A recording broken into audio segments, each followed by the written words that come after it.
For today's full review, we have gotten our hands on the all-new 2019 Acura RDX. Now, I realize it hasn't been that long since we did our first drive review, so this video is going to be just a little bit different. We're going to hurry through our usual components of taking a look at the front, the side, the back of the vehicle, etc., and then we're going to dive right into viewer questions and, of course, our official performance scores. With this third-generation RDX, Acura is hoping that they can regain the title of the best-selling compact luxury crossover in America. But they're going after it a little bit differently than they did with the second-generation RDX. Acura's first-generation RDX helped kickstart the luxury small crossover segment, but it never met with sales success. The second-generation RDX ditched a lot of the fun things that we saw in that first-generation model in order to try and achieve better sales, and they really did with that second-generation model. Acura is hoping that with this generation RDX, they can achieve sales success while also giving us a much more fun compact crossover. To that end, Acura decided to bring back the super handling all-wheel drive system and a 2-liter turbocharged engine under the hood. They've also given us the nicest interior that we find in, honestly, any Acura available in the United States, and of course, the good looks that we've seen from the latest Acura redesign. One of the burning questions that seemed to be on everybody's minds was, what platform does the RDX ride on? Because Acura has called this an all-new platform for the brand that is exclusive to Acura. But there also have been reports out there that this is sitting on a modified Honda CR-V platform. Which one is correct? Well, the logical explanation is that both of those statements might actually be correct. It is perfectly logical that Acura designed this entirely new, and it shares absolutely nothing with the Honda CR-V. In fact, at the launch event, they had a model body in white, which means the vehicle minus the sheet metal panels, and it definitely looks nothing like the Honda CR-V on the outside. But it would be only good business sense if Honda decided to incorporate some crash structure designs and logically some minor suspension designs from the Honda CR-V and other Honda and Acura products. There would really be no point in completely redesigning absolutely everything and having crash structures and suspension parts be totally different if they didn't need to be. If they were good parts to begin with, why not reuse the design on a new vehicle? So the most likely answer here is that this is both an all-new platform and exclusive to Acura, but it also is probably thematically related to other things Honda and Acura have done. To be perfectly honest, I'm not sure why it matters quite so much, because Honda and Acura, unlike some car companies out there, don't make the same vehicle stretched and pinched and shrunk down. Instead, what Acura and Honda seem to do is they take, again, design components like the overall way the suspension works, and then they will scale that up and down and make it suitable for different vehicles. So they're not simply taking these exact same parts, putting them on different cars and sedans and SUVs of different shapes and sizes and using them identically. They're using thematical design elements and then changing them and tweaking them for different vehicles. That's very different than what we see, for instance, at Volvo, where they do share a great deal of components and then they scale them up and down or they stretch the vehicle across. So the S60, the V60, XC60, XC90, S90, etc., they're all incredibly closely related. Some suspension components are absolutely identical across that lineup. Engines and transmissions are, of course, shared as well, but we don't see that same level of commonality, for better or for worse, in the Acura lineup. Now in its third generation, the RDX has grown quite a bit over the years, and this is now 184.4 inches long. But this is still solidly a compact luxury crossover. As you can see at the bottom of your screen, this is on the high side of this segment, but it is definitely within the segment. I say that because some entries, like the Lexus RX, started out in this segment and have now become sort of a tweener vehicle. The RX, as you can see down there, is really not a compact luxury crossover anymore, but it doesn't really fit in the next size category up either. The rear of the RDX is a little bit more plain than the front, and instead of full LED modules, we actually get partial LED modules back here. So the turn signals remain incandescent bulbs, but the backup lights and, of course, the brake lights are LEDs. There's only one engine option in the RDX, but all versions get dual exhaust at the bottom standard. The RDX was basically the last holdout in this segment that still used a naturally aspirated 6-cylinder engine, but it has gone under this hood in favor of a new 2-liter turbo. This is very similar to the 2-liter engine that we see under the hood of the Honda Civic Type R, but power's actually been turned down a little bit in order to make it more usable in a crossover. Power figures come in at 272 horsepower and 280 pound-feet of torque. That is a slight reduction in horsepower over the outgoing V6, but notably more torque. Some people were a little bit concerned about the power reduction and wondering how it's possible that this is actually faster than the outgoing model. The reason that's possible is because this produces more horsepower across the RPM band than the outgoing V6. It just doesn't peak quite as high. In addition to that, we have a new 10-speed automatic transmission under this hood that has a 53% wider ratio spread versus the outgoing 6-speed automatic transmission. That means we have a very low first gear to give you excellent acceleration and a very tall final gear to give you better highway fuel economy. Fuel economy comes in at 24 miles per gallon combined. If you get the front-wheel drive model, it drops down to 23 if we get this particular version, which is the model with super handling all-wheel drive. Front seat comfort is an area where the previous generation RDX fell behind the competition, especially if you were comparing the RDX to some of its European competitors. The big reason for that was not the way the seat was shaped, but how adjustable it was. But that's different in this generation. In the top end trim, which is what we're driving here, we now have inflatable side bolsters, an extending thigh cushion, and 4-way adjustable lumbar support, in addition to 4-way adjustable headrests and height adjustable shoulder belts. And unlike most Acura and even Lexus products, the front passenger seat has the same range of motion as the driver's seat now. Front headroom and front legroom are quite generous. Keep in mind that all models of the RDX do come standard with this large panoramic moonroof. So if you want extra headroom and this panoramic moonroof is in your way, you will have to look for another vehicle in this segment that has that moonroof optional instead of standard. Combined legroom in the RDX is at the top of this segment. Unfortunately, headroom is about 1.5 inches lower than we find in the Audi Q5, mainly because of this standard moonroof. And that means that if I'm sitting back here in the rear seat, my hair is brushing the ceiling. Now, fortunately, it's just tall enough that my head is not touching the ceiling. If I move to the middle seat position, then we get basically the same amount of headroom because the roof does dish up a little bit, even though it's a little higher off the ground. If I move all the way over to the right, this front seat is all the way back in its tracks. You can see I still have about 1 inch to 1.5 inches of legroom left. You might be wondering why I still score this rear seat so well, even though headroom is a little bit more limited than some of the European competition. The legroom makes up for an awful lot of that, as do some of the practical touches back here. Like the floor is very flat. There's no hump right there in the middle, so if you do plan on putting 3 people across the back, they're going to be a little bit more comfortable, not quite as squished as in some of those competitors. The other reason is the combined legroom score, because if you wanted to put rear-facing child seats in the back of the RDX, you're going to be better able to do that and sit in front of them than you would be able to in some of those competitors that have less legroom. When it comes to overall child seat accommodations, the RDX is just about wide enough to accommodate these 3 Graco Classic Ride child seats. There's just about enough room between that last child seat and the door for things to be safe. There's just a little bit of extra room there. It would be a little bit tight if you had to do this, but you could easily put 2 child seats and probably an adult back here. As we see with most compact crossovers in America, there's not quite enough room to put a rear-facing child seat with the front seat adjusted for me at 6 feet tall, but you can put one right there in the middle because of the way those front seats are shaped. In addition to having more legroom than a lot of the competition, the other benefit for the RDX being this size and front-wheel drive is that we get a very practical cargo area. Overall packaging is, generally speaking, better in front-wheel drive vehicles than rear-wheel drive vehicles because the hood doesn't have to be quite as long. And that's why we find 31.1 cubic feet of storage space back here. That is notably more than the BMW X3 at just over 28 cubic feet, and certainly more than the Alfa Romeo Stelvio down there at 18.5. In fact, this cargo area is so large that you can actually put more back here than you can in the Lexus RX, which is a half step larger than this overall. Improving cargo practicality a little bit further, we have some extra storage here under the load floor. If I toss that bag over there, you'll notice that I have this 22-inch roller bag down there in that cargo storage well. If I take it out, we do have a flat cargo area back there where you could very easily stand bags like that up. Also improving cargo practicality back here, we have the ability to recline the rear seats from either the middle or from the cargo area in the back, so you can just throw them down, put larger items on top. And then if I lift this cargo floor completely up, you'll notice that there's another storage well just in front. In case you're wondering, we do still have a spare tire, but it's actually under the RDX, not here in the cargo area. As we look around the inside, keep in mind that we are in the top end trim, but also keep in mind that all models get this large panoramic moonroof. You can see it extends quite far back there as we look towards the rear.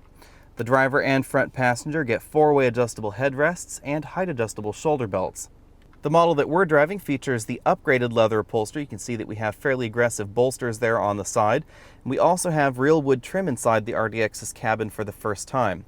Moving over to the front door panels, we see a high level of stitched materials going on there in the middle section of the door, soft touch materials on top, and some of that real wood trim. The overall styling of the interior is fairly similar to other Acura models, with one big exception. We now have this very large, high-resolution infotainment screen perched on top of the dashboard. On the passenger side, we see a moderately sized glove compartment. It is a slot-style compartment, and I was not able to fit a large tablet computer inside. As you can see, the next generation Acura infotainment system supports Apple CarPlay. We do expect to see Android Auto here very soon. Acura tells us that it's not ready yet because Google is still working on integrating it with the input method in this vehicle. Below the screen, we have our dual-zone climate controls, heated and ventilated seats, and then this very large button right here is actually the drive mode selector in the car. This is the only thing about the interior style in the RDX that really bugs me a little bit. I wish the dynamic mode button was just a little bit more demure. It seems awfully central right there in the middle. To the left of that, we have our auto start stop enable disable button, and then the same Acura shifter design we've seen in other vehicles. Below the shifter, we have the input method for that infotainment screen. This is the reason that Android Auto is not available yet, because this does not work quite the same way as some of the other touchscreen input methods out there. Acura tells us that they are working closely with Google, and they do expect to have that done very soon. If you want to know more about the infotainment screen, there is a separate video on my channel where I go into that in great detail. Between the front seats, we have a storage area where we find two large cup holders right there, and if I pull this cord out, you'll notice we have a single USB input. That's the only one that integrates with that system. All the other USB ports in this cabin are charge only, and then this has a roller cover with a real wood top. Under the center console, we find a storage area where there is a USB charge only port, the auxiliary input, and a 12-volt power outlet. Between the front seats, we have a padded leather armrest. It opens to reveal a fairly small storage cubby because a lot of this space is occupied by the storage area right here in front, and of course the roller cover. The instrument cluster features two physical dials and then a color multifunction display in the middle that gives us things like our fuel level, engine temperature, trip computer, and of course the status of the super handling all-wheel drive system. Moving out from there, we have a 3-spoke Acura steering wheel, large logo there right in the middle, and a almost split bottom spoke. This is actually not open, it's just a black piece right there. On the back of the steering wheel, we find shift paddles down on the left, up over there on the right. Sport grips up top. It's thickly rimmed and very comfortable. On the left side of the steering wheel, we find buttons for the infotainment system, voice command button, and then we have a heated steering wheel button, and then the apps button, back button, and this rotary toggle work to control the heads-up display in our particular model. The apps button activates the menu in the heads-up display, and then you use this rotary knob to wander around options and then click down to enter. On the right side of the steering wheel, we find the buttons for the standard radar adaptive cruise control system, lane keeping assistance system, and then this rotary knob, which is very much like the one on the other side of the wheel, controls that multifunction display between the speedometer and the tachometer. You can see you can change options as you roll that around.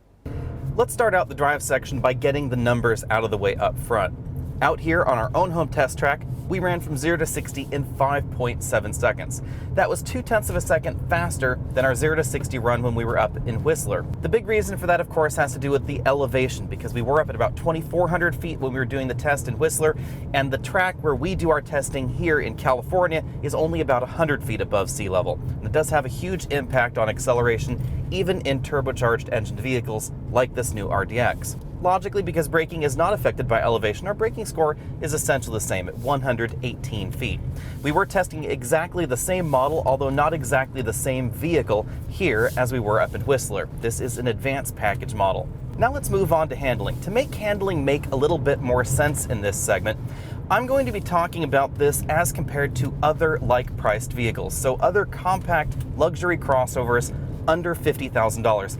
I think it actually is important to separate this segment into two segments that way, above 50 and under 50, because that will change how you look at this segment. Obviously, someone that's shopping for a base Volvo XC60 or even a base BMW X3 is not going to be looking at that vehicle the same way as a top-end trim of the BMW X3 or even something like an Alfa Romeo Quadrifoglio. In this comparison, the RDX does very, very well, and you can thank the super handling all-wheel drive system for that.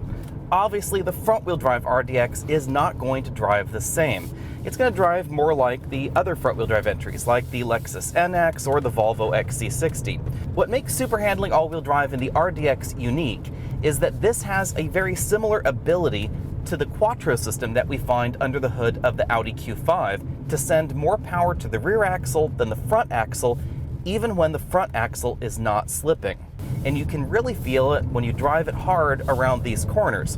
And that's why I have one camera on that super handling all-wheel drive display, so you can see what the system is up to. The result is that the RDX still feels a little bit front heavy compared to something like a BMW X3, but if you start pushing it hard around the corners, this just goes around the corner like you wouldn't believe. It feels like it has claws, and that's all thanks to the super handling all-wheel drive system. Now, in neutral handling situations where the power is not on, then it is going to feel more like the Audi Q5, the Lexus NX, the Volvo XC60, etc. But if you're driving this car hard out on your favorite winding mountain road, and that's also why I've chosen this particular road and not the road that we usually video on, this is an incredible amount of fun.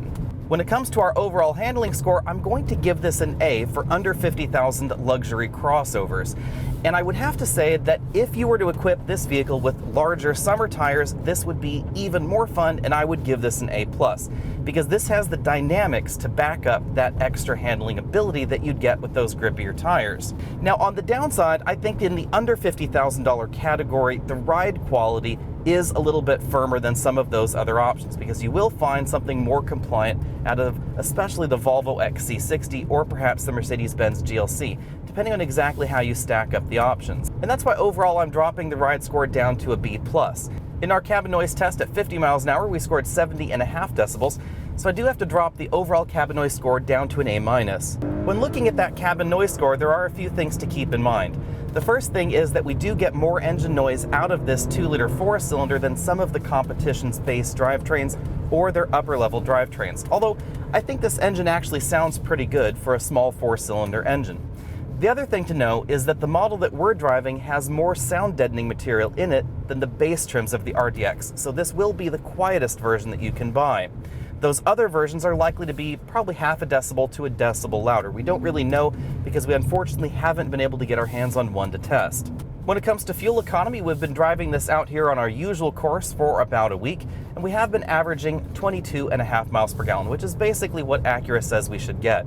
We have been driving this pretty hard, of course, because it is an awful lot of fun to drive hard out on your favorite road, and that likely has dropped its fuel economy just a little bit. So I suspect if you treat this gently, you'd probably be able to get around 24 miles per gallon, even in this all-wheel drive version. When it comes to our overall fuel economy score, I'm going to have to give this a B-, however, because there are definitely more fuel-efficient options in this luxury segment, especially if you want to look at something like a hybrid or a plug-in hybrid from the competition.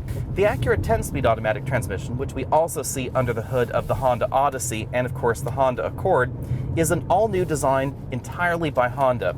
This has absolutely no relationship to the 9-speed automatic that we see in other Honda and Acura models. And for the RDX, that's a really good thing, because this 10-speed feels very different than that old 9-speed. Shift quality is definitely better than the ZF 9-speed automatic transmission, as are shift speeds. This definitely is a little bit faster than that transmission, especially if you're downshifting a large number of gears at once. And this transmission will jump about 4 ratios at a time. The ratio spread in this transmission is also very broad, and that is the distance between the lowest ratio in first gear and the highest ratio in 10th gear. This transmission's effective ratio in first gear is over 21:1. This is a very, very low first gear, and that's part of why this goes from 0 to 60 so quickly. That trick isn't new, of course. A lot of performance vehicles in the past have given us very low effective first gear ratios to give us good 0 to 60 acceleration times, but then the fuel economy sucked. And the reason for that was they didn't have an ability to have a very tall final gear at the same time that they had a very low first gear. But in this transmission, we do have that ability. So 10th gear in this transmission is notably higher than 6th gear in the old 6-speed transmission that this replaces, while at the same time, first gear is very, very low. So that gives us excellent acceleration and excellent highway fuel economy. A lot of you were asking how this compares to General Motors' new 9-speed automatic transmission. Personally, I like this transmission better. The two main reasons being that this transmission's shifts seem to be faster than that GM 9-speed automatic. It definitely skips around the gears a little bit quicker, and this has a feeling a little bit more like a dual clutch transmission, which I actually find attractive. The other reason that I like this more than the GM 9-speed is the ratio spread. The GM 9-speed actually does not have nearly as much distance between first and ninth as this vehicle's first to ninth gear. And then of course this one has another gear on top of that. There's definitely a lot of shifting going on with this transmission if you drive it gently. As you're accelerating, by the time you hit 60 miles an hour, you've already gone through more gears than the last generation RDX had, period. Acura decided to price the RDX very aggressively, but definitely higher than the last generation RDX, starting at $37,300. That puts the RDX lower than the European options, but above the Lexus NX and the Infiniti QX50. When you look at the standard feature content on the base model, it is very obvious that Acura was going for a high-value entry in this segment. We have full LED headlamps, alloy wheels, 235 with tires, that standard panoramic moonroof, leatherette upholstery, 12-way power front seats, heated front seats, 2-zone automatic climate control, adaptive cruise control, lane keeping assistance, autonomous braking, etc., all in that base model. If you want leather upholstery, you have to step up to the technology package model, but that will only set you back $40,500, less than some of the alternatives from Europe that require you to go quite a bit further upwards in terms of overall price tag in order to get leather upholstery. Perhaps more impressive than the low base price in the RDX is the relatively limited range, because the top-end trim is only about $10,000 more than the base model, and that means that all versions of the RDX will be under $48,000 before tax, title, and destination. Our first competitor is the vehicle that stole the best-selling crown from the RDX recently, the Lexus NX. At this point in time, the NX is the oldest entry really in this segment, because just about everybody else has received a significant redesign or a refresh in the last 3 years. Thanks to Acura's new pricing scheme, the RDX is actually now more expensive than the Lexus NX, which really is kind of a first for Acura. But you get a lot more stuff in your Acura for that same price. For instance, you get CarPlay, the more powerful engine, and because of the way Lexus does option packages, if you want to add real leather to your Lexus NX, then it will up that price to around $44,000, about $3,500 more than the Acura with that same critical feature. Now, Lexus has been pretty aggressive at bringing standard safety equipment into the NX, so we still find radar adaptive cruise control, the autonomous braking system, etc., but the overall package in the RDX is a little bit more fully featured. When you work your way down the list of the NX versus the RDX, you realize that the only real wins that the NX has over the Acura are slightly higher reliability, slightly better resale value, and better fuel economy if you get the hybrid model. Other than that, I really can't think of a good reason to actually buy the Lexus NX over the RDX. The new RDX really is just a great buy. That brings us along to the Audi Q5. The Q5 has long been the value German entry, and it's obvious when you take a look at the standard equipment. All-wheel drive is standard, base performance is very good in this segment. We get Apple CarPlay and Android Auto, and autonomous braking and leather upholstery are also standard for $41,500. That's just $2,200 more than a base Acura RDX all-wheel drive, and not that far more than an RDX with leather. But on the flip side, you still get more content in the Acura than you get in the Audi, and we get a little bit more interior room as well. We get the radar adaptive cruise control, the torque vectoring rear axle, panoramic moonroof, heated seats, full LED headlamps, and a number of other key features. That's thousands of dollars of additional equipment that you'd have to add to the Audi in order to comparably equip it to the Acura. If you're interested in just the active safety technologies that we find standard in the Acura on the Audi, then you'd actually have to shell out quite a bit more than even the most expensive RDX, $52,600 just to get adaptive cruise control in the Q5. Also know that the Q5 will cost you more in regular maintenance, because that dual-clutch transmission that is essential to the excellent performance and fuel economy of the Audi requires regular fluid changes about every 40,000 miles. So if you plan on keeping your vehicle long-term, the Q5 is definitely going to cost you more to keep around. Next up, we have the BMW X3. I've called the BMW X3 the Honda Accord of luxury crossovers in the past, which for me is actually quite a compliment, because the Accord does everything very well. And the BMW X3 is a very similar kind of vehicle. It doesn't necessarily excel in every metric. It's not the best handling, the best riding, the best performing in the base model, or the best value. but it does everything extremely well. If you take a look at, for instance, a spider chart, if you're an engineer, then you'll notice that the BMW X3 is almost a circle in this segment, whereas other vehicles tend to be more star-shaped. The RDX is excellent at value, but it does fall behind a little bit when it comes to luxury and handling ability, especially power-off handling ability. Something like the Alfa Romeo Stelvio is excellent when it comes to handling, but falls apart when it comes to infotainment, gadgets, comfort, etc. But the BMW does everything extremely well. It's a very versatile vehicle. The X3 is also a rear-wheel drive vehicle, so in terms of driving dynamics, it actually is a little bit better than the RDX. But the cargo area is smaller and we get less overall legroom on the inside. And of course, it is going to be more expensive. At $41,000 for an X3, you don't get nearly the same kind of standard equipment that we find in the RDX. And the important thing to keep in mind with the RDX is that it's an awful lot of fun, and for the same price, you get more fun in that RDX than you'd be able to get in a comparably priced X3. So while the X3 could be more fun, you'd have to spend more in order to have that higher fun level. Last up, we have the Volvo XC60. This comes across as one of the most premium crossovers in this segment, very similar to the Mercedes-Benz GLC. Volvo really went all in on the XC60's interior in this generation, and it really shows, especially in the top-end trims of the XC60. That top-end trims caveat really is one of the keys to understanding the European entries, because like the Mercedes-Benz GLC, Volvo offers an array of different interior upgrades. You can get considerably more premium materials, massaging seats, an optional air suspension, a powerful plug-in hybrid system. All of that can be found in the XC60 for a price. Starting at $41,500, the XC60 ends around $75,000, so nearly double the price of a base Acura RDX. And you get a lot more variation in your vehicle when you take a look at the Volvo. That's really the key difference between an entry like the RDX and really the other mainstream luxury brands, including the Lexus NX. It's the ability to customize your vehicle. In the Acura, you choose from a predetermined set of options. So you get the advanced trim, the A-Spec trim, the technology trim, whatever, the base trim. Whereas on the competitors, you choose a particular trim level and then you choose from a laundry list of standalone options and possible bundle packages.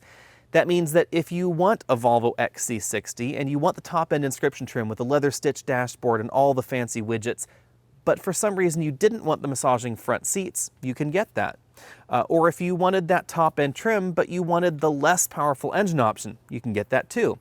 If you want the base trim with very few options, but you want the T8 plug-in hybrid system, that's available as well. But all that customization ability is going to cost you in the Volvo, the BMW, the Audi, and the Mercedes. As I suspected a few weeks ago when we drove this the first time up in Whistler, the RDX is unquestionably the best deal going in the compact luxury segment. Now, does that make the RDX the best compact luxury crossover? Yes and no. It depends on what you're looking for. If you're shopping under $50,000 and you want the best bang for the buck, that would be the best performance for the buck, the most fun for the dollar, the best interior, etc., and of course high reliability expected from Acura, then this is unquestionably going to be the best option for you. But I would say if you're looking for absolutely the best entry in this segment, then no, it wouldn't be the RDX. If you're looking for the best handling in the segment, that would be the Alfa Romeo Stelvio. If you're looking for the safest bet, that would probably be the BMW X3. It's hard to go wrong over there. And the best overall entry, I would say, would actually be the brand new Volvo XC60. But the XC60, the Stelvio, and the X3 are going to cost you significantly more than the RDX. My bottom line is that if you're looking to spend under $50,000 in this segment, definitely put the Acura RDX at the top of your shopping list, right up there with the Volvo XC60. But if you're looking for the fastest entry in the segment, the best handling entry in this segment, you have to be A, willing to pay more than $50,000, and then B, the RDX is not really going to be an option for you at this moment. Now, there are rumors swirling that Acura intends to put a twin-turbo V6 engine under this hood, and I really hope they do, because not every car can handle all that extra power, but I suspect that this really would be able to. Until then, be sure and check us out at facebook.com/AlexandAutos. Click over to Patreon. There's a link up there at the top of your screen so you can support this channel, and I'll see you next week.